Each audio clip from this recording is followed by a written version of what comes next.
नांदेड़ के हदगांव शहर में आदिवासी समुदाय के लोगों की ओर से एक विशाल मार्च निकाला गया, जिसमें कुछ दिनों से बंजारा और धनगर समुदायों की ओर से अनुसूचित जनजाति वर्ग से आरक्षण दिए जाने की मांग की जा रही है। इसके लिए मार्च भी निकाले जा रहे हैं। हालांकि अब इसके विरोध में अनुसूचित जनजाति वर्ग के आदिवासी भाइयों की ओर से आरक्षण रक्षा मार्च निकाला जा रहा है।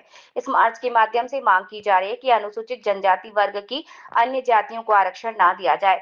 हदगांव नांदेड़ में निकाले गए मार्च में बड़ी संख्या में आदिवासी समुदाय के लोग जुटे।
आज हदगाव तहसील येथे संपूर्ण हदगाव हिमायतनगर असेल या तालुक्याच्या वतीनं आणि परिसरातून आदिवासी समाजाचा आदिवासी आरक्षण हा मोर्चा काढण्यात आलेला आहे।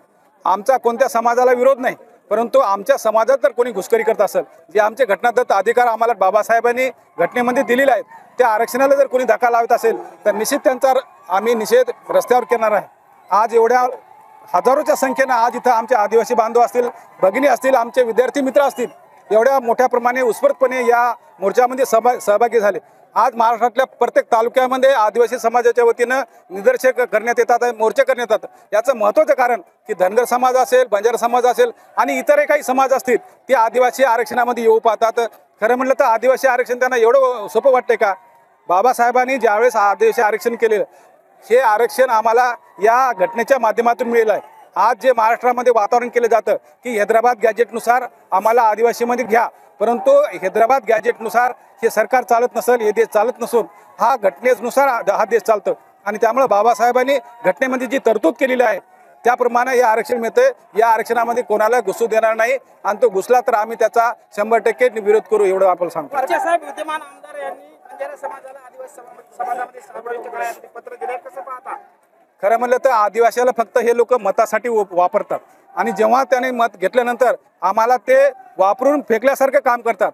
आज प्रत्येक मतदारसंघा म्हणजे आमचा आदिवासी समाज बहुसंख्येने आहे। आमचा समाज त्यांच्या पाठीमागे विधानसभेला राहतो, लोकसभेला राहतो, परंतु जेव्हा आमच्यावर वेळ येते तेव्हा मात्र आदिवासीची बाजू घेतल्या जात नाही। आज बंजारा समाजाला लोक पत्र देतात, परंतु आमच्या आदिवासी समाजाला कोणी पत्र देत नाही, पाठिंबा देत नाही। परंतु तरी काही हरकत नाही, आमचा आदिवासी समाज एकदा पेटला की तो कोणालाही विझू शकत नाही आणि ही आग त्या लोकांना घरीत बसल्याशिवाय ठेवणार नाही। आदिवासी समाजाच्या आरक्षणाला धक्का लागला तर त्याचे परिणाम भविष्यात काय होतील? आदिवासी आरक्षणाला एकतर धक्काच लावू शकत नाही, कारण बाबासाहेबांनी घटनेमध्ये जी तरतूद केली या घटनेला कोणीच हात लावू शकत नाही। याच्यामध्ये यांची फार मोठी प्रोसिजर आहे। आदिवासीमध्ये साधा कॉमा किंवा विलांटी जरी टाकायची असली तर घटनेमध्ये दुरुस्ती करावी लागते, राष्ट्रपती मुर्मू यांची सही घ्यावी लागते। असं कोणी मागितल्यामुळं मोर्चे काढल्यामुळं काय आरक्षण मिळू शकत नाही। बाबासाहेबांनी जे आरक्षण दिलं याच्यामध्ये 1% सुद्धा बदल होणार नाही। मोर्चा करण्यात आता नेमकी काय मागणी? या ठिकाणी हदगाव इथे आदिवासी समाजाच्या वतीने इथे जो महामोर्चा काढण्यात आला, यामध्ये प्रमुख मागणी आमची एवढीच आहे की आदिवासी समाजामध्ये इतर कोणत्याही जातीचा समावेश करण्यात येऊ नये। त्याच पद्धतीने आदिवासी समाजाच्या जवळपास 12,500 जागा आहेत ज्या अजूनही शासनाने भरलेल्या नाही आहेत, त्या जागा तातडीने भरल्या गेल्या पाहिजे। रिक्त पदांचा जो अनुशेष आहे तो जवळपास 70,000 पदांचा अनुशेष आहे, तो या ठिकाणी सरकार भरायला तयार नाही। त्याच पद्धतीने या ठिकाणी असणारे महसूल मंत्री चंद्रकांत बावनकुळे यांनी काल परवा जो या ठिकाणी प्रस्ताव मांडलेला आहे की आदिवासी समाजाच्या ज्या जमिनी आहेत ते भाडे तत्वावर देण्याचा प्रस्ताव त्यांनी मांडला. आमच्या या ठिकाणी आदिवासी समाजाच्या वतीनं मागणी आहे की तुम्हाला कोणत्या आदिवासींनी मागितलं, तुम्ही या पद्धतीने एकतर आदिवासींचं आरक्षण पळवण्याचा घाट या ठिकाणी रस्ता आहे, दुसरं त्या पद्धतीने आदिवासीच्या जमिनीसुद्धा तुम्ही या ठिकाणी लुबाडण्याचा प्रयत्न करताय. हे या ठिकाणी हाणून पाडण्यासाठी या ठिकाणचा प्रत्येक आदिवासी आज रस्त्यावर उभा आहे आणि तो त्या ठिकाणी घटनादत्त जो अधिकार त्याला मिळालेले त्या माध्यमातून तो लढणार. हैदराबाद मी ॲडव्होकेट रामदास शिवराम डवरे, आंध्र आदिवासी समाज संघटना तालुका अध्यक्ष तथा आदिवासी बचाव आंदोलनचा कमिटीचा अध्यक्ष आहे. आणि या ठिकाणी संपूर्ण हदगाव हिमायतनगर तालुक्याच्या वतीने खेड्यापाड्यातील महिला पुरुष थोर मंडळी या ठिकाणी आले आणि या येण्याचा मागचा एकच उद्देश होता की सध्या महाराष्ट्रामध्ये ठिकठिकाणी बंजारा समाज हा आदिवासी समाजामध्ये घुसखोरी करण्याच्या प्रयत्नात आहे.